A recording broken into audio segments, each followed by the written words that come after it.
Hello, আসসালামু আলাইকুম আমার ফেসবুক ফ্যান গাইস। আজকে আসছি সেই টাঙ্গাইলের গোপালপুরের হেমনগরের জমিদার বাড়ি হেমবাবুর তৈরি করা এই জমিদার বাড়ি অনেক প্রাচীন আমাদের একটি দালান, যা খুব সুন্দর দেখতে।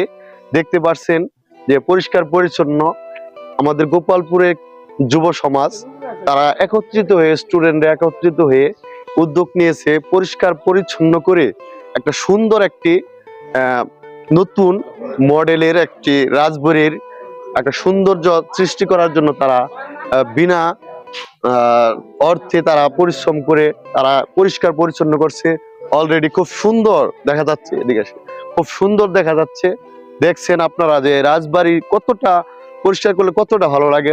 অলরেডি পরিষ্কারের পরে যে একটা সৌন্দর্য বৃদ্ধি হয়েছে তার প্রমাণস্বরূপ আমি বিকাল বেলা আসছে, আজকে শুক্রবার, মোটামুটি দর্শনার্থী এখানে আসছে। ওইদিকে দেখেন যে আমার অনেক ভাইরা আপনারা দর্শনার্থী অলরেডি আসা শুরু করেছে আমাদের এই জমিদার বাড়ি।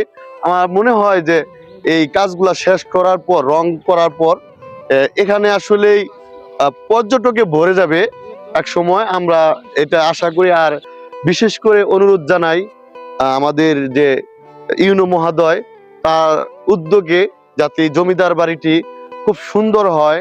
যেমন ধনবাড়ি জমিদার বাড়িটি অনেক সুন্দর, তারা 100 টাকা করে টিকিট কেটে দেখতে হয়। আমাদের এরকম কিছু চাই না, যেহেতু আমাদের ভালো কিছু করার উদ্দেশ্য রয়েছে।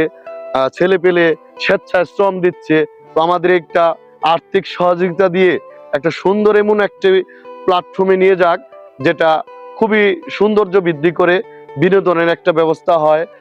ছোট যারা শিশু তারা এখানে এসে খেলাধুলা করতে পারে, এরকম একটা সুন্দর একটা রাজবাড়ি তৈরি হোক, সেই প্রত্যাশায় আমি আজকে আসসালামু আলাইকুম।